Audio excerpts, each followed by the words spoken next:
Welcome to our channel. In this special session, we're honored to be joined by Dr. Brent A. Anders, Director of the Center for Teaching and Learning at the American University of Armenia, author, AI and education advocate, and expert in instructional technology, as he speaks to us on the vital topic of AI literacy. This is a must-watch for educators, students, and innovators looking to understand how artificial intelligence is shaping the future of teaching and learning. Don't forget to like, comment, and subscribe to stay updated on more insightful conversations.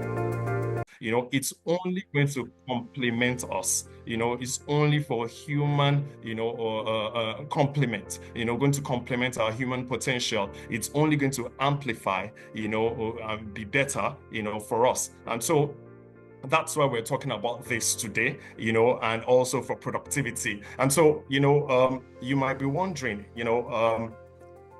is this really essential? AI literacy, artificial intelligence for productivity, but if you remember, and if I could remind you what Steve Jobs said, he said, the computer is the bicycle of the mind.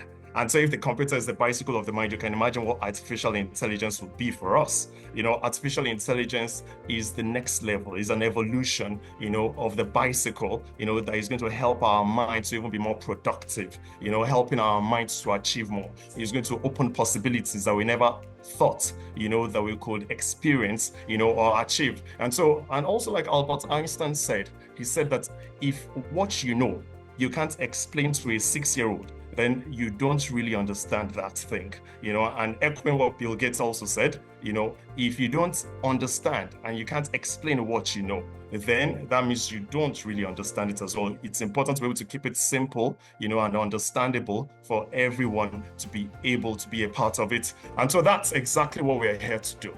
That's why you are here today. We're going to make it as simple as possible. We're going to break it down, and that's the whole essence of this talk and this seminar and this LPI AI series, which is the first of its kind. And so what we want to do today is to encourage you, to flow with us, to get AI literate. You might already be using artificial intelligence tools, the GPTs, the chat GPTs, the Groks, the Meta AIs, but we're not here to talk about those highfalutin words. We're not here to make it seem so complex, but rather, so whether you're an academic thinking about using artificial intelligence in your research, someone in government looking to make artificial intelligence for the public good, a business owner wanting to stay ahead of the curve, a student eager to learn something new and grow, just someone who loves cool tech, then this is the event for you. Our next little time that we have here, we are going on about an adventure, exploring artificial intelligence, learning, and also, encouraging one another.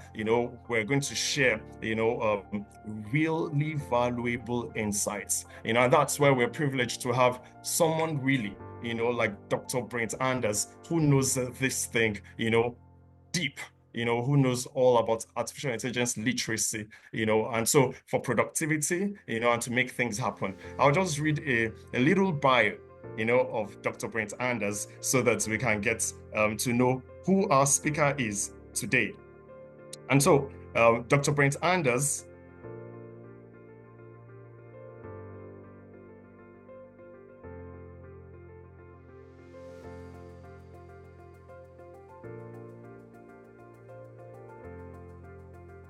is Yes, a PhD university lecturer, a researcher at the American University of Armenia.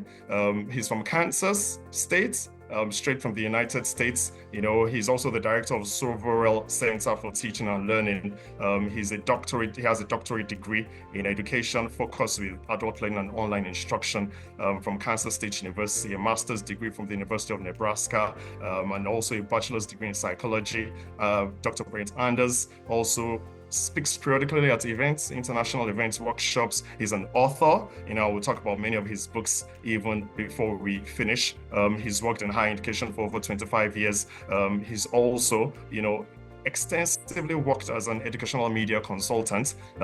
Since the launch of ChatGPT AI, he has dedicated himself, to helping everyone in academia and also in the business world, better understand and use this technology for good to improve educational and the business experience, that benefits all. Helping all levels of academia and business develop AI literacy, and it's now the major focus. AI literacy is a foundation that we need, irrespective of whether we've used ChatGPT, you've used Meta, you've used Grok, getting AI literate helps you, to even get better. So I would like to welcome Dr. Brent Anders as we give him a virtual applause, as he takes the floor. Thank you so much, sir. Okay, well, thank you so much. It is a huge honor to be here with all of you. I have been very excited about bringing this together and being able to talk directly to all of you. It's my mission, if you will, to really try and develop AI literacy for all people throughout the world at all levels. So I liked how Ola was talking about how, yeah, whether you're young or old, everyone actually needs to have AI literacy for a number of reasons. And I'm hoping that I can bring that out as we go through the presentation today. So I'm going to be sure to cover this information, and then I really want to leave time at the end for showing you actual use cases as well as for question and answers. So I want to maximize that time. So I'm going to get right into it. I'm going to share my screen, and then we can start this up. Okay, so this is it. We are talking about AI literacy, and we're going to be focusing on what you need to know and how that information will help you then to improve your productivity regardless of what field you're actually in. So the key thing here is that there's four components, four main overall components of AI literacy. This is broken down into awareness, capability, knowledge, and critical thinking. Now, I really want to ensure that you are understanding that this is foundational knowledge for everyone to have. And this is vital for everyone to have because this won't change. I know AI literacy, or AI in itself, is continuing to develop and get better and better, but yet we will always need to have this understanding of awareness, capability, knowledge, and critical thinking. So this is important information that you'll be able to use for the rest of your lives. As I say this, I want to make sure that I'm talking to faculty in the room. This presentation will be beneficial for faculty, for business, for everyone. But I want to start off by directly talking to faculty and ensuring that you understand that, hey, this isn't an all or nothing. Just because you are getting this information of AI literacy doesn't mean that you need to completely change everything about your teaching. No, that's something that you will develop and start to implement and make decisions on your own, because there's a huge continuum of integrating AI into learning. The big thing is we need to ask ourselves questions such as, hey, what are the actual student learning outcomes? What is it that students need to learn? What is the proper balance of formative and summative assessments in order to help them learn and understand the content, both using AI and without using AI? And then the actual way that we are teaching and assessing the students, that we also need to consider. Meaning, many times we use essays. Is that the best way now? Or are there other techniques that we should be incorporating? So keep those questions in mind. Now, along with this continuum, we have many different things. We have everything from no integration to full integration. So we start off by maybe just using AI to at the very least discuss it in class, to talk about AI, what it is, what it's all about, how students are using it, how it's being used in the rest of the world, and then start to incorporate it. Maybe the instructor only demonstrates it. Then maybe the students can use the results in order to review and manipulate and then learn from that as well. And then you have different levels where maybe the students use it in class or as part of an assignment, part of the full assignment with full declaration, or even just using it on their own without declaration, totally depending on what it is that you're trying to do and achieve within your class. The big thing is that this can be modified, this can be changed based off of what you're doing with your class. Every class is going to be different because of the topics, because of the students, so keep that in mind as well. It isn't an all or nothing. We just need to ensure that we're being forward thinking and starting to decide when it is appropriate to use AI. And I say that, but we also need to be understanding that students coming up, they will only know AI, meaning that a majority of their life will start to be always using and accessing AI for everything else. So why wouldn't they use it in the classroom? So you need to be ready to explain to students not only why you are using AI, but also why you're not using AI. So be ready for that. So the big thing is that as we continue to learn about AI, we develop this AI literacy mindset. We have to remember that students are already using AI. 80 to 90% of all students, this is a global survey, are already using AI in some way on their own, because it is a powerful tool for students to use AI even outside of the classroom for their own learning, for their own agency, for their own benefit. So I'll come back to that towards the end as well. Okay, so let's go into understanding these key concepts of AI literacy. The very first one is awareness. Yes, everyone knows about ChatGPT and it's a great AI, but there are many other big ones. Things like Microsoft Copilot, Google Gemini, Claude, Grok, Meta AI, Perplexity. These are big ones that are out there, but there's even more that are out there. Everything from Yandex to Gmind AI, Minstrel AI, Character AI, Quillbot, Grammarly, and then there's so many other tools that use those AIs, but then repurpose them and function in different ways for different applications. So it's important for us to be aware that there are lots of different tools out there for us to use. It's all around us. AI is being incorporated into virtually everything that we do online. So what does that mean? Well, it means that it's going to be affecting society. Some of it will be good, some of it will be bad. The key is that we're aware. We're being critically aware so that we can start to make decisions as to whether we allow this or whether we want to push back on some of these things. So let me give you some examples about how AI is all around us. Most of us are familiar with social media and how it uses AI, but now news agencies are using AI more and more, as well as online gaming. This is a billion-dollar industry that is starting to incorporate AI in many different ways for social interaction, for connection, all sorts of different things. So that's important to understand that, yes, this is affecting us in everything that we do. Along with that, online dating. Now that might seem kind of funny or kind of comical, right? Online dating. Yeah, online dating. And the thing is, the popularity of online dating is increasing, not just in the United States, not just in the West, but around the world. Why is that important? Because the popularity is going up and the AI integration into online dating is going up as well. So now the AI is making these decisions as far as who gets connected, and then from that leading to marriage and then leading to children. So now the AI is actually helping to decide who comes together and has children. So that's an interesting thing. And before you start thinking, oh, that's a crazy American thing from the West, right? Well, it's actually growing in popularity in Nigeria as well. There's more and more dating apps, and many of these are using AI as well. So keep that in mind. The next one is job interviews. So AI is being used more and more for many different businesses to, at the very least, scan resumes when they come in. So a resume is submitted and AI will scan it and then decide if it is to move forward or not. So that's a simple implementation of that, but a more advanced one, such as what HireVue is actually famous for, is that it can actually go through, select appropriate individuals from the resumes to decide to conduct interviews with, contact them. So it'll directly contact them, and then it'll have a job interview with them. So the AI is actually doing the interviewing.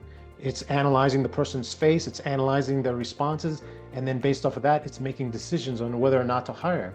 So the AI is now influencing who gets hired for different positions. So that's an important way for us to understand as far as having an awareness of how AI is being used. And then another final example here is AI in government. Lots of governments around the world are now starting to implement AI utilization for decision-making, for information distribution, all sorts of different things. Even in Nigeria, this is happening as far as utilization of AI to help with many different aspects of public service. The next one, capability. So this next component of AI literacy is important because this is talking about hey, what is the capability of the AI? We just talked about how there's so many different AIs out there. So yes, there's lots of different resources for us to use. We need to understand, okay, what is the best AI to use for the different jobs? Because different AIs have different limitations. They all have different capabilities. So we should be aware of those AIs. Yes, now AI is starting to be able to do more and more, just like ChatGPT can now do images where it couldn't in the past, but other AIs are still preferable for different types of things. So we need to consider that and understand, well, which AIs can do what? What if I run out of access to one AI? Is there another AI that's just as good that I can also use? So this is another big thing. But a major aspect of capability isn't about the AI's capability, it's also about our capability. And when we're talking about our individual capability, now we're talking about prompt engineering. So this is understanding how to best use the AI, meaning how can we best ask questions of the AI. I'm actually going to come back to this part because I really want to ensure that we develop our capability with this, and then I'll give you some actual examples. But this is a big part, prompt engineering. Don't be scared of that term. You're not a real engineer. It's just talking about being able to formulate a question in the best way to get the very best responses from the AI. So we'll address this here in a little bit. The third component here is knowledge. This is very important because we need to have a firm understanding, real knowledge about what's going on with our personal data, with our data. How's it being used? Is it safe? Is it secure? What are they going to do with my actual inputs? Are they going to resell it? Are they going to use it to train future AI models? I'm okay with that. I don't mind, but you might not. You might not want that to happen, right? Especially if maybe you're a business and you have proprietary information, you need to understand, okay, is this AI going to use it? Is it still going to be secure? So you need to make sure that you're reading the terms of service. You need to make sure that you understand if this is a proper AI to use, or you need to use a different type of tool in order to ensure higher amounts of data safety and security. The AI terms, and one more thing with access and personal data, we need to ensure that this isn't violating any type of policies, right? Because if we're working, let's say, at a school and the school doesn't allow us to put in, let's say, student information because that's sensitive information, we need to make sure that we understand that all teachers have been properly trained to not start to use the AI in that way. Or if they are going to use an AI, it's a secure AI that will allow them to use that without exposing that type of information. So we need to make sure that we are aware of that. The next aspect here is AI terms, meaning there's lots of different words and language that's used when we're talking about AI. So we need to work to continue to develop our capabilities. We need to start to learn more of these terms. Everything from things like NLP, well, that's natural language processing. And what that means is that this is a system now that allows an AI to be able to understand regular human conversation. Where in the past, in order to interact with an AI, you needed to have computer code, you needed to use special keywords and access it in a special way. Well, now, thanks to NLP, anybody can now simply talk to an AI, it's just like a regular conversation, and get great results. Other terms such as AI agents, this is brand new types of capabilities with some AI systems that can now do multi-step processes for you on your behalf, to include things like go into a website and do special research, put in a username and access this and purchase this for me. Of course, it would require additional resources from you to give it, but it's now able to do many different steps in a very advanced way. Again, this will help to accomplish more tasks within the business world as well. Other things like open source AI, meaning this is an AI system such as what comes from Meta AI, where they're releasing their AI code. So now someone could use it for free on their own. They wouldn't have to pay a subscription. But with open source AI, you do have to manage it, meaning that it would have to be hosted locally somehow. And then you would be in charge of organizing how that works. So again, different possibilities. Open source AI is a growing area as well. And then you have special terms like general AI and super AI. These are theoretical constructs talking about an AI becoming so smart that it can accomplish anything that the smartest person on earth can accomplish. That's general AI. And then the next step would be an AI that could do any type of task beyond the capabilities of all humans. That's super AI. Lots of different theories as far as when we'll reach these high levels of capability. I personally think we'll hit general AI, if not super AI, before the year 2030 because of the rate of advancements. So things to understand. So there are many, many other terms. These are just some terms to understand and start to think about, because that will help you to gain even more AI literacy, especially as you listen to presentations like this, go to conferences, read books, watch videos about these topics. This will help you that much more. Another big thing that we have to realize dealing with AI created content is that AI can be used in many different ways. AI can be used for great accomplishments, to help with special effects, to help with people with disability, to help in research and all sorts of things. But we also have to be realistic and know that AI can be used in some bad and nefarious ways, such as to create scams and deepfakes. So this is something that we have to realize, and we have to inform the public. That's why everyone at all ages really needs to develop AI literacy so that they can be aware of these things. We are now living in an age where any type of digital content could have been created by an AI. So we can't simply trust our eyes, we can't simply trust our ears. We need to make sure that we are verifying the sources of information. Just because someone posts a video on a social media site, we can't take it at face value. Even though if it looks 100% real, we still need to verify, and we must verify things now in order to ensure that they're not fake, because the capabilities, the realism now is so advanced. So here's an example, and it just so happened this was a pretty famous one that occurred. I heard about it, and I had people in the United States telling me about it as well, and it just so happens to come from Nigeria, so that's an interesting thing. But this is where a lady was scammed by having connections with someone that claimed to be Brad Pitt. And the thing is, the scammers were able to send pictures as well as video, as well as the video talking directly to this person, making it seem like it really was that person. So we have to be very careful because it is so realistic and it can affect anyone. Many, many other examples of things like this as well. And the final component here deals with critical thinking. This is extremely vital.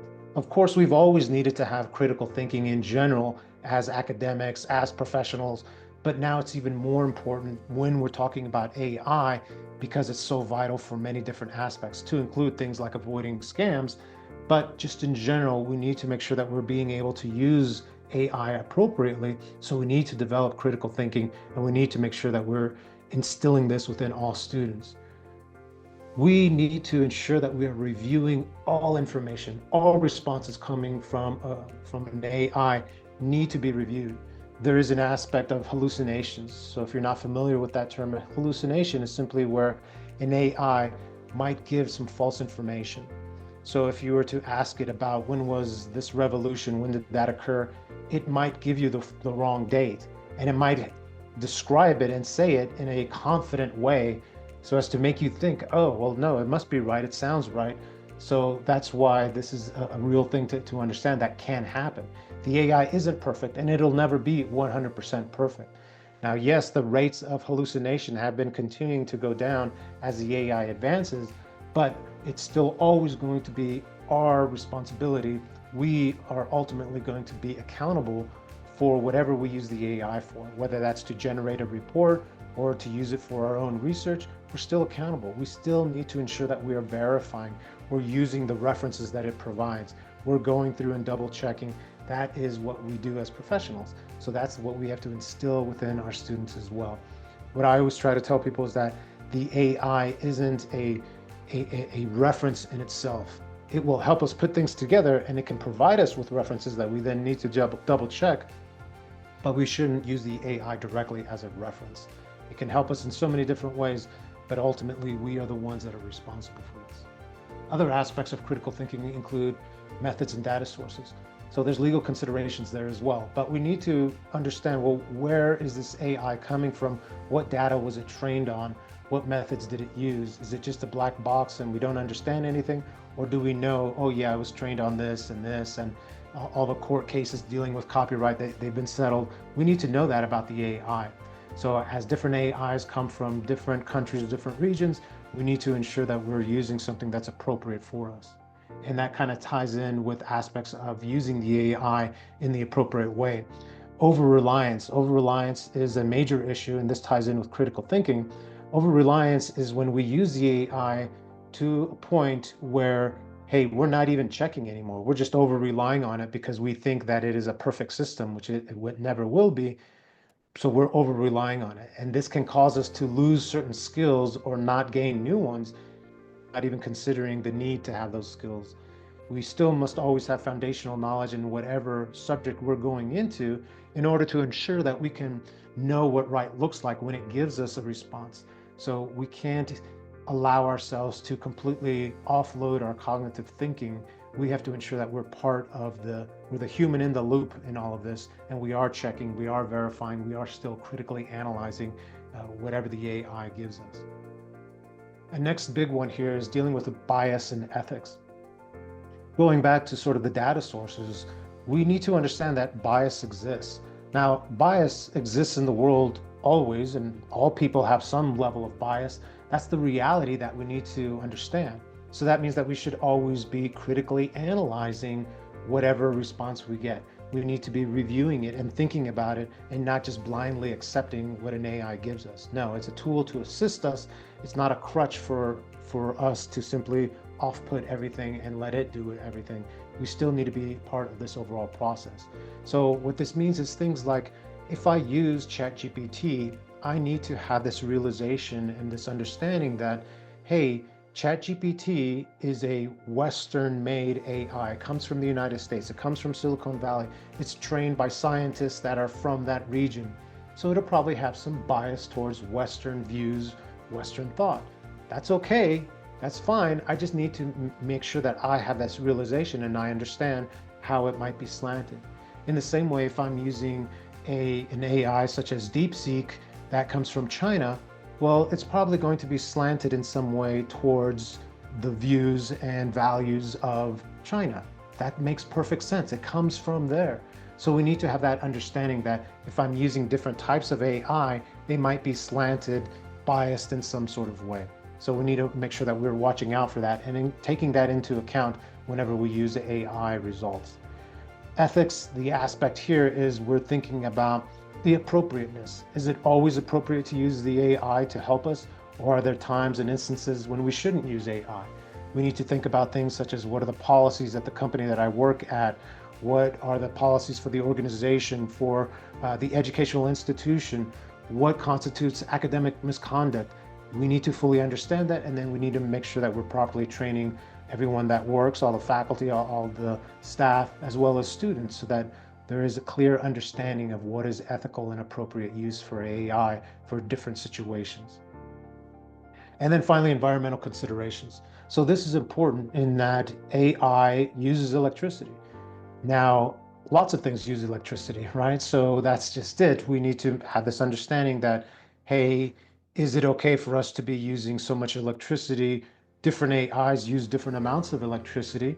So that's something that we should take into account as well, meaning, hey, are they being efficient? Are they being effective with their use of energy? Are they participating in carbon credits? All these type of things. That is something that needs to be taken into account when you decide which AI to use as well. And again, pushing back on governments and companies to make sure that we are conserving as much as possible and not causing more harm through pollution and things like that. So it's a proper balance that needs to be reached. So that overall is foundational knowledge. So that's the key aspects of each of these components that we need to have and we need to continually build upon. So this is knowledge for everyone to have, and then depending on your field, you build upon it with even more information. But you can see the importance of these four aspects and the need to constantly go over them and remind students, remind staff, remind faculty that, hey, all these four things need to be taken into account. But let's go back to capability here and really develop our ability for prompt engineering, because the way that we use the AI and our understanding of what we can do with AI is really going to affect the ability of us to continually improve our productivity, our efficiency, and be able to do more and more with the AI. So Prompt engineering is simply the process of creating effective questions and tasks to enable the AI model to generate quality responses based on effective inputs. So we're trying to be effective when we create a prompt so that we can get the best responses and we don't spend so much time going back and forth because we couldn't formulate a good question to begin with. So that's basically what this is all about, is formulating a good question, a good task for the AI. So let's break down the different components here, because what we're going to be doing is, instead of using a simple prompt, we're going to be using what's called an advanced prompt formula. It's not too complicated, and I'm going to break it down for you step by step, and then we're going to go through some case studies of this, right?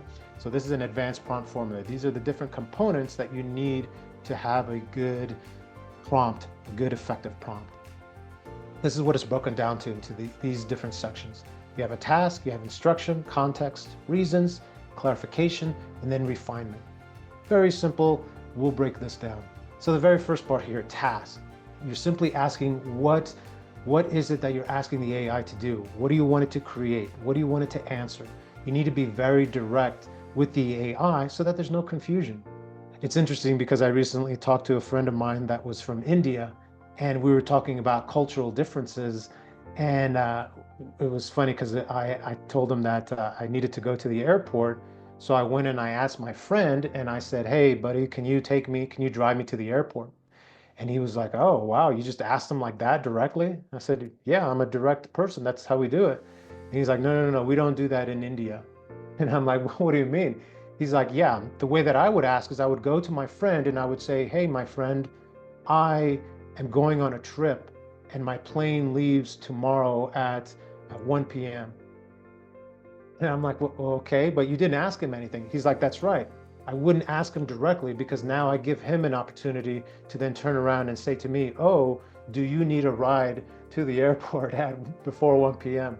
So yeah, very different viewpoints there. So what we need to understand is that when we're working with the AI, we can't be thinking about those type of cultural differences. We need to think about, oh, we want to be direct so that there's no confusion and so that we know exactly what we want and the AI will know exactly how to respond. So keep that in mind. The next one here is instructions. So we also have to be very specific with what we're asking the AI to complete. By giving us this additional specific information, it'll be better able to answer our question or our task. Context. This is extremely important. Now, we could simply ask the AI a question and it'll give us a pretty good result. But if we ask it to assume a specific viewpoint or role, if we have it assume a persona, well, then it'll give us the answer, it'll give us complete that task based off of that persona. So sometimes we might want something more specific, like, oh, let's look at this from this viewpoint as opposed to that viewpoint. I want this from a elementary school teacher. No, I want this to be completed from the viewpoint of a university professor. Different roles that we can have it assume. Very important. Reasons. This really helps by providing the why for the reference and understanding. So now the AI will have that much more of an understanding because you gave it reasons. This goes a long way. So in the same way, imagine that you are at some big event, and while you're at this event, you see someone who's a professional in the field, and you have a very important question that you would love to ask this person that you don't know. So you go up to them. You have to formulate a good question in order to be effective in asking that question. So you need to incorporate these things, just like we went over. You need to ask, hey, what is the specific question? Here's some specific details about it. And the viewpoint is going to be from that subject matter expert. And then here's the reasons why. Oh, that makes it so much easier for the person that's trying to respond to you to be able to properly answer you in the most effective, full response if you give it this type of information to begin with. Along with that, we have clarification, meaning that we're letting the AI ask questions if needed. This is an added thing that can be put into the prompt because sometimes the AI might have questions, and if you allow it to ask you questions, well, then can give you a much better result in the end. And I'll give you an example of that as well. And refinement is the final part here. And this is to ensure that we have this understanding that just because we put in a prompt to the AI and it gives us a response, that isn't necessarily the end of the conversation. This is a conversation. So that means we can go back and forth.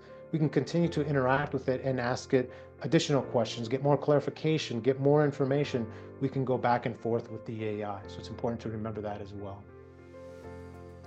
So let's go in and do a couple of different use cases so that we can see exactly what we mean and we can apply this and then learn from it as well. So the first case here is a faculty member. So imagine that a faculty member wants to use the AI to help them to increase their capability. And the thing is that you can use AI for so many different things. Your only limitation is always going to be your creativity. So I'm just going to give you an example here. So here's the example. The prompt is, assume the role of an English teacher and instructional designer. I'm teaching my freshman university students the play, The Lion and the Jewel by Wole Soyinka. In the past, I have simply had my students read the play and we discuss in class. This time, I want to make my class more hands-on. Give me 4 different ideas on learning activities we can do with this to make it more engaging. I really want my students to learn the important lessons from this literature. Do you need any other information? You might think that this is a very big prompt, but this actually isn't that big. It's simply ensuring that we have all the components to have a good overall prompt for the AI. Again, if I was to ask this of a real person, this would be beneficial to have all of these components. And let's break down the components. What is the task here? So the task is that I want the AI to give me 4 different ideas on learning activities that we can do. So that's what I specifically want it to do. But it won't give me good information if that's all I give it. No, I need to give it more specifics. So the specifics here are, oh yeah, this is from The Lion and the Jewel by Wole Soyinka. And this is something that I need these learning activities because I want to make it more engaging, right? So that's the type of learning activities that I'm looking for, engaging learning activities. Well, what's the context here? What role, what viewpoint do I want the AI to assume in giving me this information? Well, I want it to take the role of an English teacher, but additionally, I want it to also be smart enough to put this together well for me. So I asked it to be an instructional designer. So now it's going to assume this viewpoint, this persona of both an English teacher and an instructional designer. That will give me the type of information that I'm really looking for.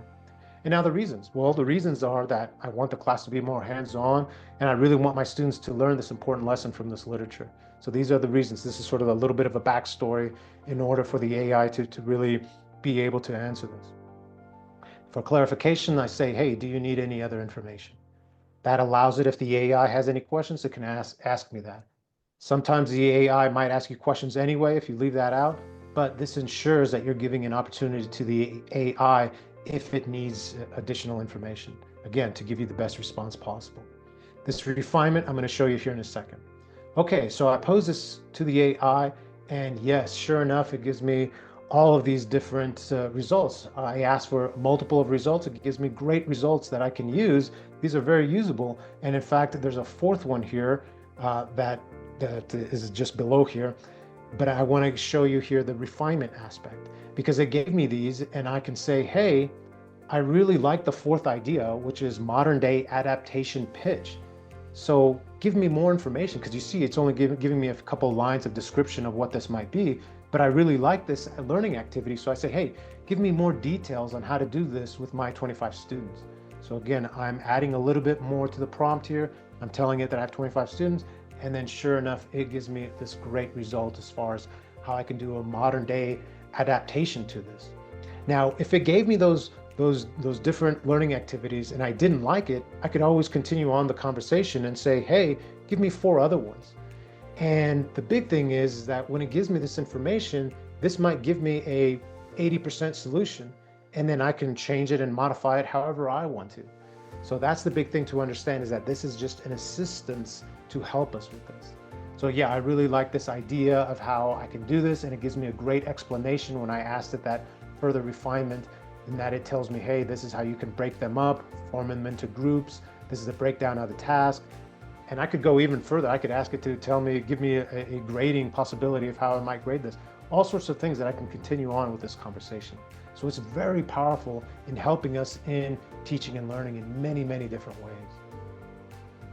Let's go with another example here. Let's think that this is a student. And the next example I'll have will be dealing with business, just to let you know. But in this example here, let's think about a student and how they might use the AI to help them with their learning journey. So here's a prompt that I could use as a student. I say, please act as a university English professor and explain the final portion, Night, of The Lion and the Jewel by Will Soyinka. I am taking a class on this and I didn't fully understand this last part. Explain it so that I understand what it all means, so I can better contribute to the discussion in this class. Do you understand?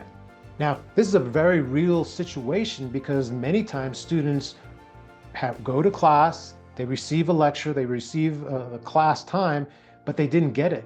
So if they don't get it, yes, it'd be great that they go up to the instructor, but many times the instructor has to leave, the instructor has to go somewhere else or doesn't have time, or many different situations. Maybe I'm extremely shy, who knows? This is an important thing in that now students have agency to be able to use an AI to also help them learn. Not as a replacement for a teacher. No, this is agency to help the student that much more to succeed. But again, they'll never do that unless they're properly trained.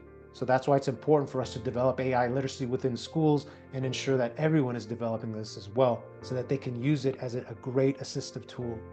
So in breaking down this one here, this prompt, we can see that the task that I'm asking the AI to do for me is to explain, right? I want to explain this play here. I wanted to explain the instructions here. I want it to tell me about this final portion, this night aspect of The Lion and the Jewel by the author here. The context is I want the AI to act as this university English professor. Remember, that's the course that I'm in, so it wouldn't be too beneficial to me if they explain it to me in some other format from some other level or some other perspective. No, I'm in this class, so I want it to be more specific to that type of questioning, so from the English professor. Now the reasons here, I give it a full definition here, right? I say, hey, I'm taking a class on this and I don't understand it, and I need to understand it so I can contribute to the discussion in the class. Again, I'm trying to give it as much information as needed so that it can give me the best response possible. And then of course I say, do you understand? Now, it gives me great information. Very usable. This will definitely help me to understand it, and it describes it very well, and it's very accurate. I went through and I actually read it, and I read the play, and yes, this makes sense. But I can continue going on with it, because remember, refinement, right? So let's say the student could say something like, hey, I'm still not fully getting this. Can you please explain this to me as if I were a freshman in high school? Please use simpler language and include some sports examples. Thanks. So again, now as that student, I have this agency, I have this power to be able to ask questions again and again, and the instructor won't get mad at me, right? And plus I can say, hey, cognitively adjust this. Make it simpler, make it easier, because I'm not getting it. Then afterwards we can go back up.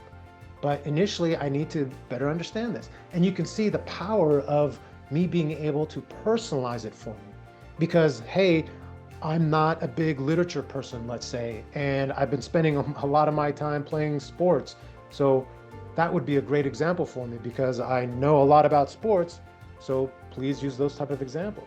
In the same way, I might be someone that's, hey, I'm totally into technology. Can you give me some examples dealing with robots or examples dealing with fashion? All sorts of possibilities that I have full control now, in that I can make it as personal as possible. In the same way the faculty member could do this.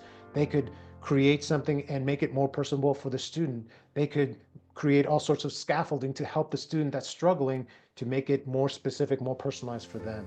Why? Because now we have the power of AI to assist us with this. So imposing this to it, excellent results. Yes, it goes through, it uses simpler language to make it easier for me to at least initially understand this. And then you can see where it's using a soccer metaphor here to help me see and understand what's going on as far as the examples so that I can better understand this lesson. So very powerful. Using the advanced prompt formula, I was able to get the exact responses that I needed. And again, it formulates it really nicely and makes it very simple to understand. Okay, one more example here. I wanted to be sure that I included a business example so that we can see different possibilities with this. Yes, I am in education, but the power of AI is that it's applicable to every single field. And that's the key thing. It's in every single field, regardless of what you might think. Hey, AI is developing at such a rate and it's usable in so many different ways that it's helpful for every field. Whether you're an artist and want to come up with different ideas, want to come up with maybe prototypes, or you're someone in literature that wants to have it be reviewing your content so it can give you feedback, anything is possible. Only limitation, once again, is our creativity and how we formulate a question and how we think about using it. So here's this example, right? A business case. Here's my prompt. Please assume the role of a marketing food expert and food connoisseur in Nigeria. How would an online company service that focused on selling different types of soft and chewy cookies, such as chocolate chip cookies, do? What would need to be done to help ensure its success? Any other info needed? So the idea here is maybe I'm some sort of businessman, an entrepreneur. I'm moving to Nigeria and I have this idea for a cookie company. But of course, there's lots of things to consider, right? Do Nigerians like chocolate chip cookies? Do they like chewy cookies? What are the cultural considerations? What's the norm? What's successful? This takes a lot of effort to look into. This is what market research is all about. The power of AI now is that I can use AI to help me with this. But am I putting together a good prompt? So we need to break it down by using the advanced prompt formula, right? So what is the task? Well, the task here is that, hey, I'm asking it two separate questions. So the task is for it to answer these questions. So this is a little bit different than before, but I need to ensure that I am giving it enough information. So there are my questions, that's the task to answer this. The instructions for this is that, hey, this is in Nigeria. My idea is for a soft and chewy cookie, and an example of that would be chocolate chip cookie. So those are the specifics for the task, the question that I wanted to answer. The context, well, the context here is I wanted to assume the role specifically of a marketing expert and a food connoisseur. Very important that I want that viewpoint in order for it to do the market research in that way. Not just regular market research, but from a marketing expert, from the food connoisseur perspective. Now the reasons here. The reasons, well, I put in that this is for marketing and I want to try and ensure success, but maybe I could have added some more information as to the reasons. Well, I want to introduce the awesomeness of the American chocolate chip cookie to the country of Nigeria, right? There's all sorts of different things that I could add as far as my specific reasons. So I could have given a little bit more there. And then of course, clarification. What other information do you need? I'm giving the AI the opportunity to ask me questions if it feels that it needs to. And guess what? In this situation, it did. Because the very first thing that it came back with, this is again through using ChatGPT, is it said, hey, hold on a second. So that in order for me to give you the best insights, the best market research, could you please answer these 5 questions for me? So it posed some very specific questions, good questions that someone would need in order to do the very best type of market research, which I'm asking it to do. So I went through and I answered those questions very simply. I said, yeah, I'm marketing to everyone. I want to do this for Lagos, and I don't know about the pricing of this. Help me come up with that. That's part of the reason why I'm doing market research. And then I'm going to be baking it myself to answer that question. And then I'm going to be focusing on delivering this locally first, and then maybe expansion to nationwide. So I'm answering those questions so that it can give me the best overall result. Now, for this, I used an additional feature within ChatGPT that several of the other AIs have it now as well, which is called deep search. So I actually selected deep search. This just gives it an opportunity to think a bit more, to analyze itself that much more, the responses, to give you a better overall AI result. So it gives it more time to go through. When I fed this in there, it took about 20 minutes. It took about 20 minutes. It was deeply going through and doing research. And the result, excellent. Very good usable information to help me when maybe I move to Nigeria and want to sell my chocolate chip cookies there. So it gave me great information, very usable content that again breaks everything down, helping me to understand what's the landscape, what's going on right now, what are the competitors, what are they doing for pricing? Remember, that was an issue that I had. So it's giving me all this usable information to help me with this process. Hey, here's some marketing and branding ideas, things to think about. Here are additional actionable insights. Very usable, powerful information. Now, this example here actually came in that I am, as you know, I'm an instructor here at the university, and at this university, there's several different Americans And one of them came to me and said, hey, I'm thinking about starting this online chocolate chip cookie company here in Armenia, in the country of Armenia. And I'm like, oh, well, have you done any market research yet? And they're like, well, no, not yet, but I'm going to be paying somebody to do that this summer. And I'm like, oh, okay, well, here, let me give you this. And I ran this deep research for her. And she was like, this is unbelievable. She's like, she's actually done a different company before in Armenia, and she paid someone to do market research. And she said, this is just as good. This is just as comparable. So that's something to take into account. Now, I am not saying that you should simply not hire people to do market research for you, but this is a powerful additional tool. If you're an entrepreneur and you don't have budget for a full-on market research process, well, this can be an initial step. If you are a market researcher, this could be a helpful step in your overall process to get additional information, to think about multiple things as well. Many different ways that you can use this. Now, a key, very important thing, as always, remember what we just learned dealing with AI literacy, and that a key critical thing is critical thinking. We must always use critical thinking. So that means verification. That means going through and analyzing this. I'm not going to take this report and just say, oh, there's a perfect report, I'm going to use all this information and do it. No, I'm going to take this information, I'm going to read through it, and then I'm going to verify. It gives me all these great sources. It gave me a bunch of different sources to use from. So I'm going through and checking it. And guess what? The sources are excellent. It gives me some great information that I can use. I really like this article talking about how this lady was able to crack the code on Nigerian marketing for an actual cooking company. So that directly applies to what I'm trying to do in this scenario. Very powerful applications here. So that is the overall understanding of what we need to know when we're talking about AI literacy.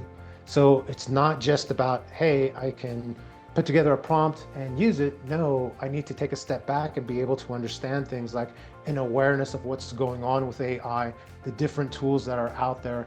Yes, to develop my AI capabilities by understanding advanced prompt formula, knowing about what's going on as far as different terminology, how my information is being used, what's going on with deep fakes, and trying to ensure that I help myself and all my family and friends so that they can be resistant to that type of deception. And then of course, critical thinking, taking things into account such as avoiding hallucinations, avoiding over-reliance, making sure that I'm observing bias and fighting against that, and then thinking about ethical considerations as well. Okay, opening up for questions. So before I go into questions, I just want to say that, hey, this is important information, and I've actually have an actual course that goes even deeper into this content if you're interested in this. I just released it, and I have a special coupon that I just put together because again, it literally was finished today. And so I'm excited to share this with Nigeria. So there's a 70% off discount code for it. This course costs $50, but I wanted Nigeria to have as much access as possible for it. So it's a great course. It has 7 different modules to it. So lots of great information that is there for you. So, okay, I want to open this up for questions to see how we can address this, because I think you'll have some great questions for me to think about.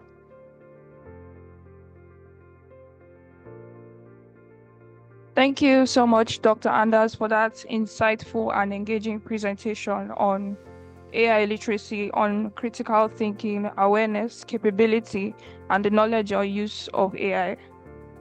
We truly appreciate your knowledge, and at this point, we would like to open the floor for questions. If anyone would like to ask their questions, you can either share them in the meeting chat box, or you can raise your hand if you would like to ask them verbally.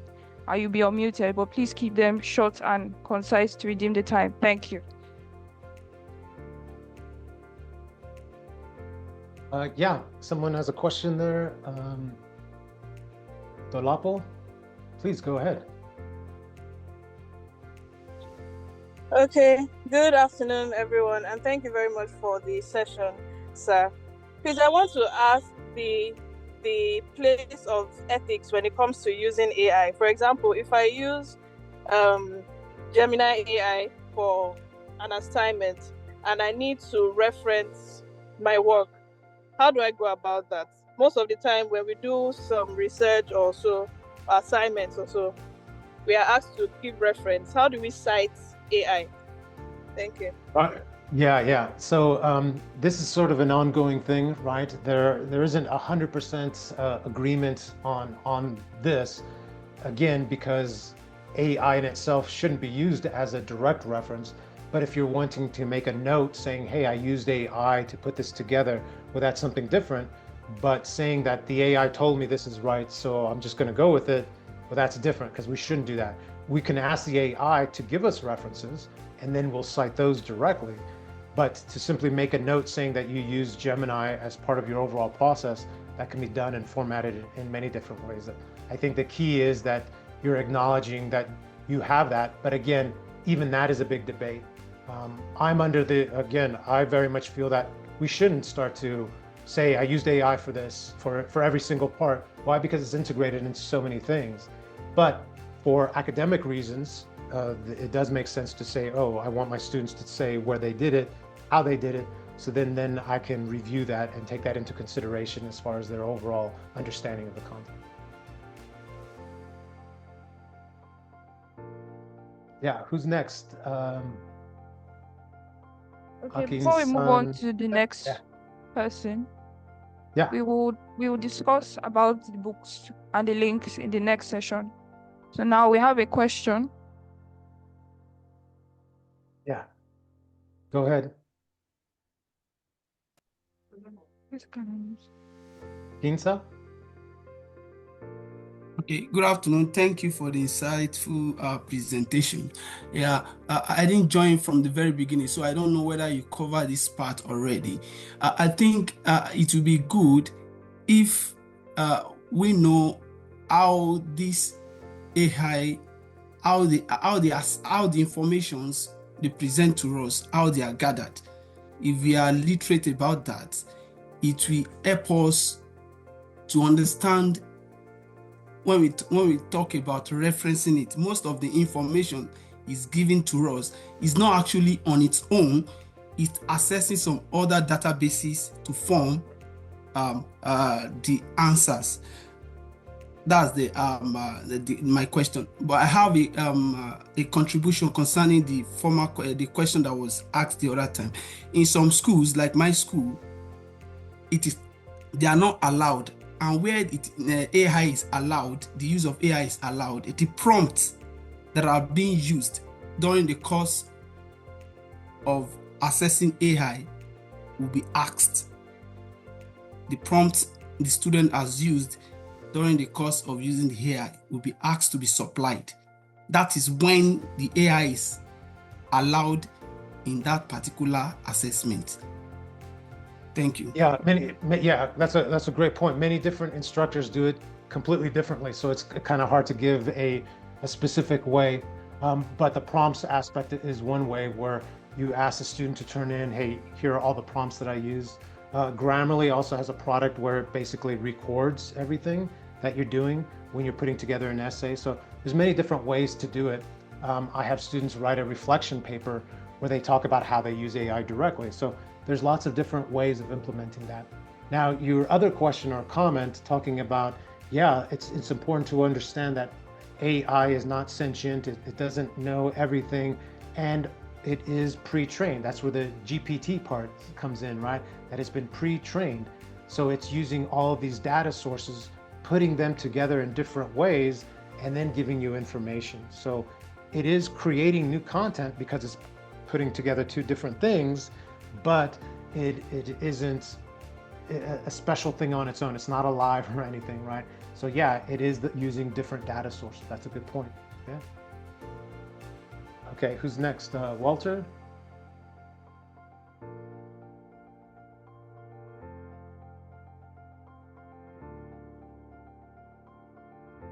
Okay, thank you. We'll unmute Ugochukwu so he can ask his question. But before he asks, I can see one question right there. For the prompting process, I noticed in the examples, ChatGPT is always asked to assume a role first. Is that specific for getting the most out of the AI, or can the process be different to still get the best results? That's from Esther, Mm-hmm. Yeah, so the key thing is that you present the components of what you want to get the best result. So the order itself I don't think really has that much of an effect, but at least ensuring that you give it some sort of direction that will help to sort of fine tune the response that you get. So you can see in several of those cases, I asked it to be an instructional designer.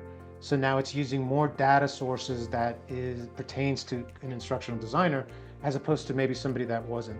So in my testing, that makes a huge difference. And there's other research that indicates that as well, is that when you give it a specific role to assume, you get that much better of an answer because it's looking to formulate the response in a more fine-tuned way. Yeah, very important. Okay, thank you so much. Ugochukwu, you can ask your question. Thank you. Thank you, Dr. Anders, for such wonderful presentation. I just want to ask this question. At the moment, there's a lot of hype and marketing buzzwords concerning AI. To my understanding, I understand that AI is a giant large language model which uses advanced algorithms and statistics to predict the next words or combine words to give answers. My question specifically is, the intelligence in the word called AI, is AI truly intelligent, or will it ever be intelligent to ever replace humans in specific roles like programming or other fields like medicine or law? That is my question. Thank you. Yeah, great question. Very, very deep. So this is great. I was expecting this from Nigeria, so this is good. So the big thing is that there is an ongoing debate, right, as far as calling intelligence, because, well, this is predictive analysis. This is just thinking about what should come next. I agree with that up to a point, but then in the other point, I'm like, wait a second, isn't that what I do? Don't I simply use all of my past experience to predict what should come next and what should be the right answer? And as far as advanced AIs, what it's doing is it isn't just predicting the next word, it's actually predicting much, much further ahead, and then putting in all these other things as far as to make a concrete overall sentence, to make a concrete paragraph, and then an essay, and then all this other information to be a report. So it's doing a lot more than simply predicting the very next word, because it has to comprehend and understand the overall concept, the overall idea of what I'm going for. So this was kind of made much more, the capabilities have been greatly enhanced with the most recent releases of some of these AIs, where now their components is what they call reasoning, and that AI now has reasoning. So what that means is that the AI will go through and initially do a certain pass to give this answer, but then it'll use another AI component to look at that answer and to really go through and think back as far as, is this correct? Does this make sense? And then change its answer and then give you a final product. So when it's doing deep research, it's doing that as well, meaning that it's going through and reevaluating, taking other things into account, looking at the question again. All these things are now being put within that. So that is much more advanced as far as its capability. Now, when you ask the other question there, as far as will it fully replace someone to be able to do these things, such as a doctor or a lawyer and all these different things, the answer is yes and no. The answer is yes and no, because what's happening is that the AI's capabilities are increasing so that it can do tasks, right? It can do more and more tasks. Well, eventually it'll be able to do a multiple of tasks, and it will be able to have agentic properties to do multi-step processes. So that is doing a lot more of what a person can do as well.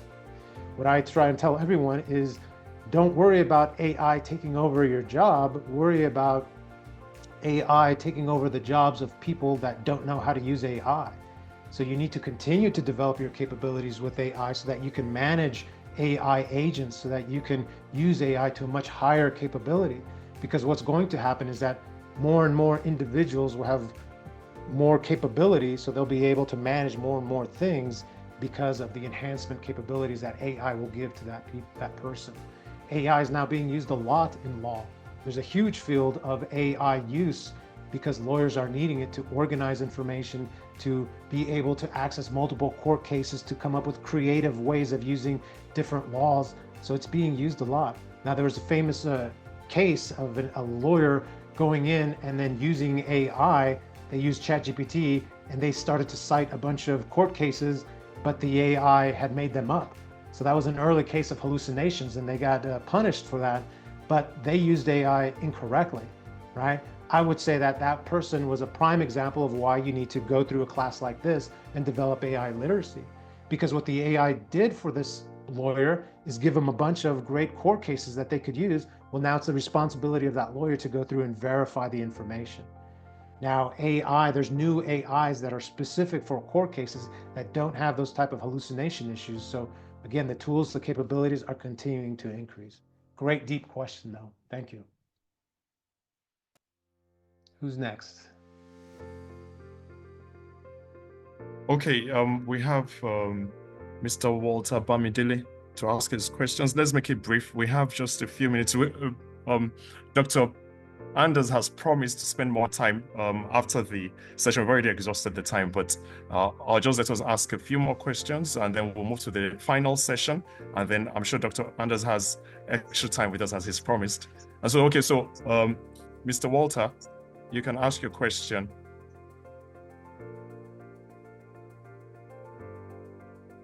Hello?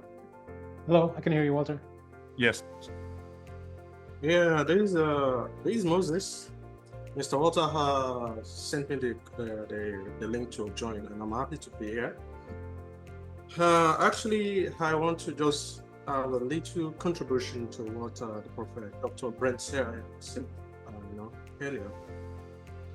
I am, first of all, I would say I'm a GIS expert, and I use ChatGPT so extensively for scripting and coding for complex analysis in GIS, and it has been so beneficial. It has been so good to me, and I always enjoy it. But one thing I want to stress here is that sometimes even ChatGPT make mistakes, because at some point you ask the application to give you the scripting for a complex analysis. You copy the coding, you put it on your platform, on your GIS platform, and you see that it's not working. That means what I want to say here is that you as the user must also have a knowledge of the endpoints that you want before asking the AI to simulate something for you. Secondly, for the I want to talk about students writing assignments and all that. We realize that students sometimes they copy results from AI directly on their for their assignments, and most of this time, most of the lecturers, they detect that they use AI, because with AI, it's there is a kind of artificial signatures on this context. So mostly what I do is once I say, hey, I give me a context, or maybe I want to write a letter and I want to have a comprehensive, well-defined letter, I can say, hey, I want to write this letter, this type of letter, and I want to write to this person, please help me to write it. Then once AI gave me the result, I want to tell the AI, humanize this result. So that humanizing it, it will remove all the artificial signatures on these scripts. And then if you send that to your supervisor or anybody, they won't be able to detect that you use AI for the results. Thank you. Yeah, great points, Walter, for sure. And the thing is that that's a big lesson that we have to continue to push to students, is that you can't simply offload your cognitive thinking. You have to still become that subject matter expert. One, so that you can use the tool that much better, so that you are able to create these better prompts, because now you know what you want because you're a subject matter expert. And then second of all, to be able to analyze the result.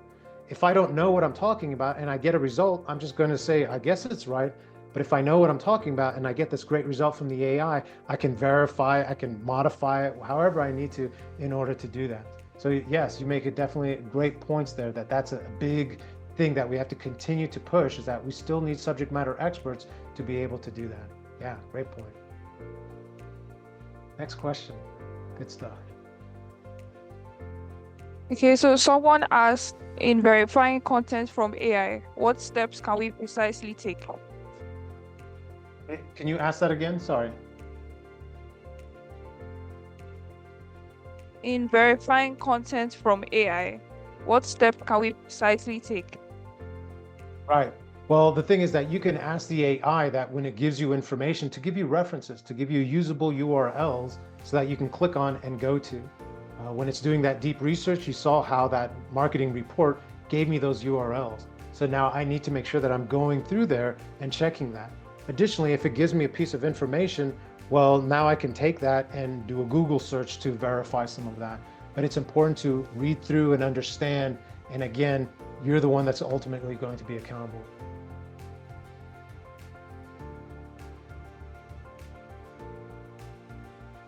Who else had a question? Hi, good day, everyone. Hello. Yeah, my name is Sage. Thank you, Dr. Anderson. That was a wonderful presentation. Thank you, Ola, for inviting me also. I just want to touch base on the issue you mentioned about critical thinking.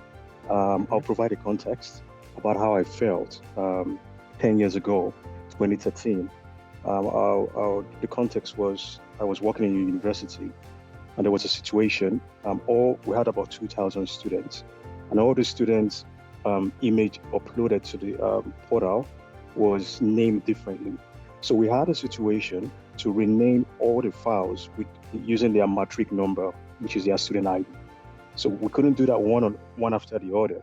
So I was tasked as the lead developer then to solve the issue, and then it took me like a day to think up the logic, write the script that will run a loop and rename all of those things.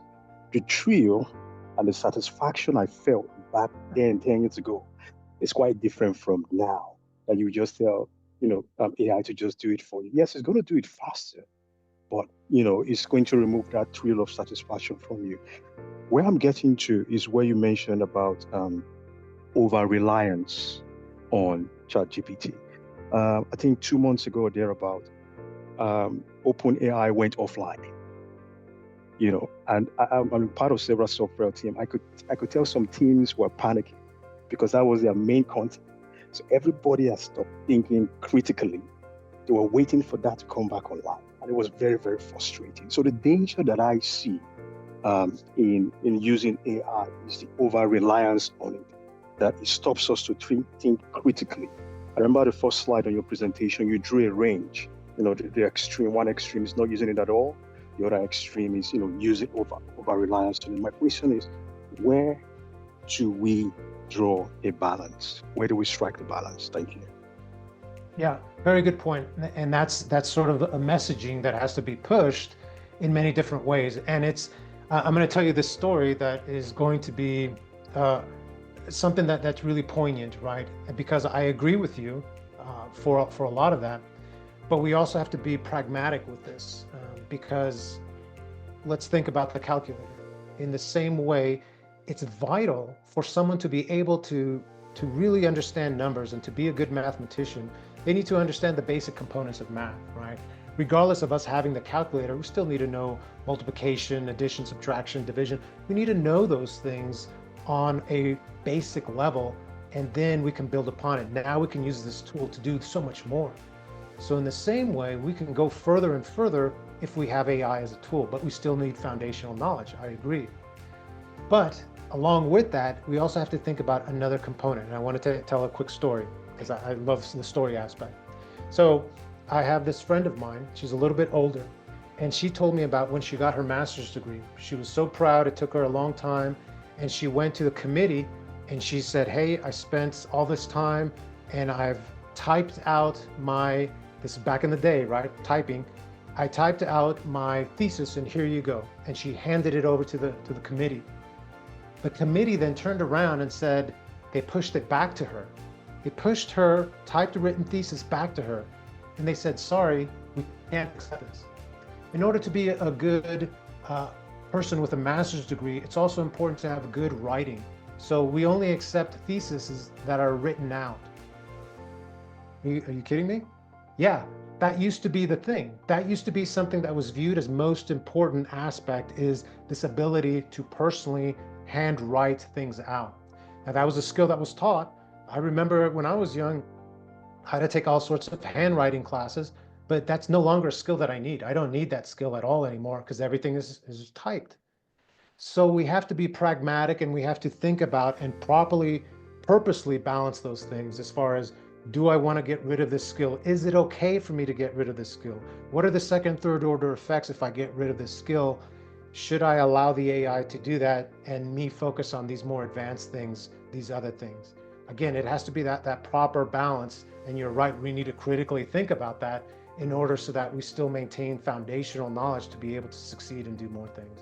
That's a very deep question. I think that's really important and something for us to really continue to work and debate about this, as far as within every field, what is that proper balance for coding, for marketing, for research, scientific stuff. All this stuff is really important. Very good. Very, very deep. Next question. Okay, thank you so much, Dr. Anders. It's been a wonderful time. And so we're going to pause questions for now. I believe you still have some extra minutes after the what next session. And this is the final session, just before the extra time with Dr. Anders. And we thought to ourselves that after having such a wonderful session and lecture and, hearing all these things, what next? And what are the things that we have to do, when we leave this place for continuity, and sustainability, and continue, do things, practical things, to experience this truth that we've heard. And so we've put things together, and Dr. Anders already told me that he's going to share his slides, which we'll be willing to mail as many people as possible. I mean, all the people on the contact list that did register, and so the what next, we want to share his details. First, Dr. Anders is an author, and he's got a book titled AI Literacy Imperative, which I believe many institutions and even business owners will find useful, and enlightening. So I've gone through this book, and I found it very, very powerful and, useful when it comes to AI literacy, as he's expounded to us. So you can get his book on Amazon.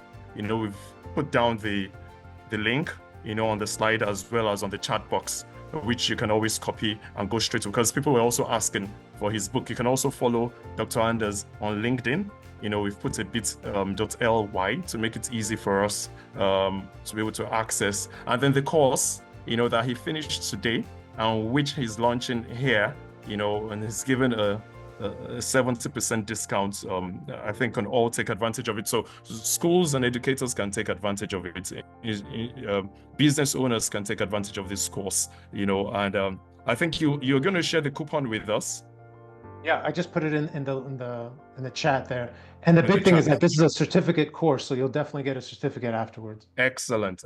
So I can tell you that I know that this course is going to be so educative and helpful, when it comes to AI literacy. AI literacy acts as a foundation, for any other thing. Dr. Anders takes advanced prompt engineering. I know people do boast of prompt engineering, but without a foundation of AI literacy, then the prompt engineering knowledge can be skewed, and we can have lots of loopholes. And so that's why the AI literacy course will be very helpful. And if you do need help, you can also get across to us at LPI Innovation Hub. We'll be willing to help you, get this cost down, to your institutional support and training as well. And so these are the links you want to take advantage of at this time, as well as getting across to us at the LPI Innovation Hub as well, right here in the University of Ibadan. Workspace, creativity, training and courses, and as well as AI courses that you can take advantage of, as you have done and you've had a foundation, of AI literacy, either as instructors, as educators, as business owners, as entrepreneurs, as government stakeholders, which you can spread in the community and in your institution, once work resumes tomorrow. So these are things that we consider, that can help us. And so at the LPI Innovation Hub, we're willing to support you, your institution as well, with regards to this AI literacy, teaching and professionalism. And knowledge that you've gained, to implement it within your institution using Dr. Anders' resources, and courses, and helping you take advantage of them. And so we'd really, really, really, really like to appreciate everybody. Thank you so much. I know a lot of people registered. I know not everybody was able to make it, but we're going to get the recording across, to everyone, that has been able to register and get this information across to them. I want to thank you so much, Dr. Anders. We're going to go back to question and answer for those that still want to ask questions. I think we can still take like 10, 15 minutes, if you still have questions for Dr. Anders, but please note all those resources, that we can take advantage of, especially that course this time. So instead of having our $50, I think we're having our $10.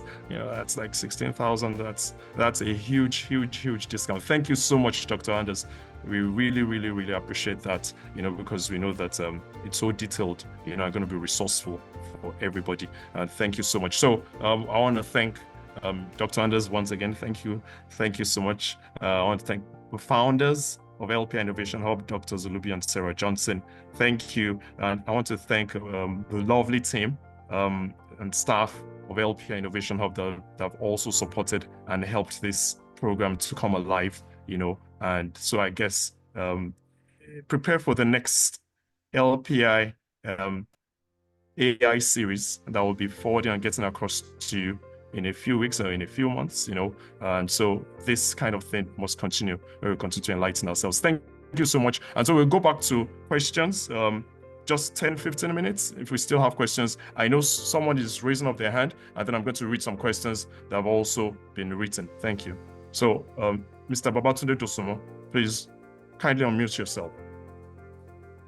Thank you very much. My name is Dr. Babatunde Dosumo. I just want to actually, add my voice to the issue about AI being reliant. And I want to say that, when it comes to intellectual property and duty of care, we really need to be very careful using AI. And I'm going to cite an example. You have the money to purchase a driverless car manufactured by Elon Musk. That car is registered on your name, and unfortunately, the car gets involved in an accident. Who are you to sue? Is it Elon Musk? Is it the driverless car? Or is it you, the owner? The fact still remains that it is you, the owner. So AI has only come to assist in getting some things at the speed of light. But you still need to do some confirmations just to make sure that, you are ethically bound using AI. That is just my own addition. Thank you very much. Yeah, very good. Great point. And that's the thing, right? Is that the responsibility? Yes, we can hold AI accountable for some egregious information that it's putting out, but ultimately we're still responsible if we take that information and use it. So it's a proper balance there. Good point. Okay, just a few written questions. I think can end with this. One more question, please. AI is being used a lot for great things like job applications for companies to filter applicants, but I think there is a downside where application filtering AI actually just mass rejects a lot of applications based on, for example, CV fonts, etc. And now applicants have to ironically use AI to optimize their applications for AI. Can there be a balance, or are we unfortunate as a society stuck in an AI loop? Yeah, the AI loop thing. Yeah, it's funny. One of the first things that I did when the AI came out is I made a special meme, right? Where it was this instructor that was an instructor and a student. So the instructor was like, hey, please make a great quiz for my students. And then the student was like, please complete this great quiz for my teacher, right? So it's this loop where nobody is gaining anything. So yeah, that's something that we have to avoid, but we have to have this proper understanding of what we're using the AI for. So we want an AI to help us optimize our resume, yes, but we can't do it to the point where it is taking out our voice. We still need to be able to take that result from the AI, make sure that it has our voice, it's properly reflecting us, it's using our way of speaking, our terminology, and it's truthful to what we want to express, and then using that to push out. Now, as far as AI being used to weed out people and for the hiring process, yeah, that's an ongoing process of development. There's been many lawsuits in the United States to make sure that this is a viable solution and that it isn't being biased or prejudiced in some way. So that's an ongoing thing. But I'm glad and I really appreciate that comment, because that's an important aspect of AI literacy, right? This awareness and this critical analysis, critical thinking about how we're using AI in the most effective way and ethical way to use it. Very good. Thank you so much, Dr. Anders. Okay, so I have just a few more. Can AI be trained to be emotional and be very useful in providing solutions, stressful solutions, that is?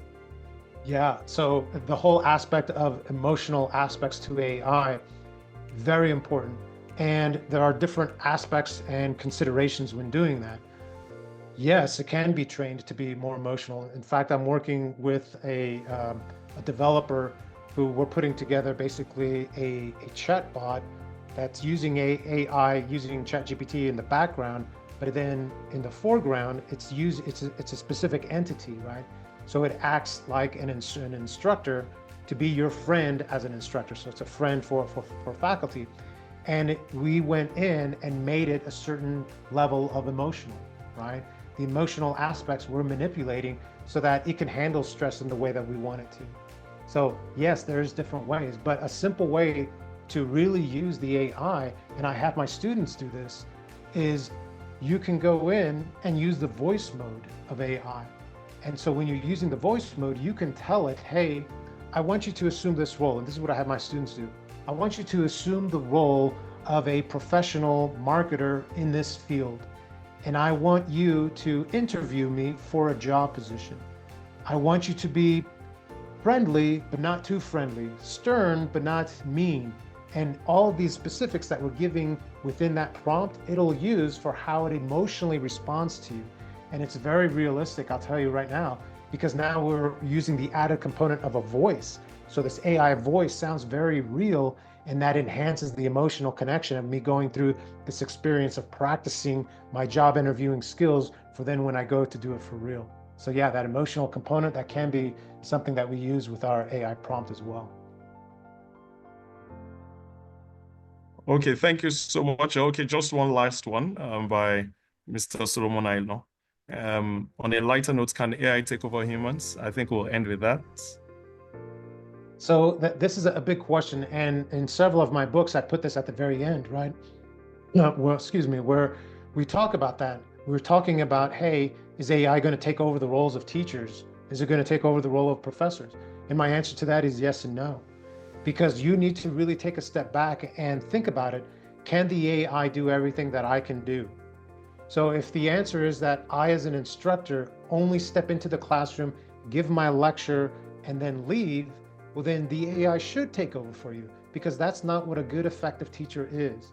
We have to ask ourselves, what is a good, effective teacher? A good, effective teacher is someone that comes in, that has engaging classes, that has interaction, that poses questions and has good hands-on learning activities, that manipulates the emotional connection so that students are engaged and motivated to learn. Being a motivator, creating opportunities for social interaction, for the student to actually display their skills in the classroom and be proud of those things. Those are the things that we excel at as humans, where the AI is much more difficult in order to properly implement. So that's what we need to be focusing on. It's not just our knowledge and capabilities with content and information, but our ability to incorporate emotion to personality, making things personal, making connections. That's what we excel at as humans. So that's what we need to continually push as well. Okay, thank you. Thank you so much, Doctor. Thank you. Really appreciate you. Thank you, everyone. It's been a beautiful session today.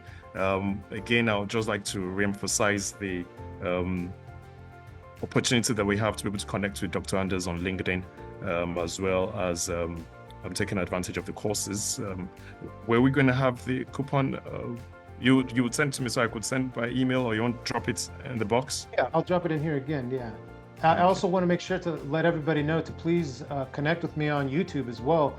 I push out videos every week to try and address different aspects of AI. So that's definitely a resource for everyone. Absolutely. Thank you so much. We'll be communicating the details of this video and all the links and resources by email again, as we have all registered with our email addresses. And so thank you so much. Thank you, Dr. Anders. Thank you, everyone, for being a part of it. Thank you for your contributions. Thank you for your thoughts. And thank you for the questions. I trust you've all been grounded more in AI literacy. Again, please do follow Dr. Anders on YouTube. Subscribe to his station, Balanced Teaching, on AI literacy. Every time, you truly be edified. So thank you, and have a wonderful, wonderful week ahead. Happy Workers' Day. Thank you.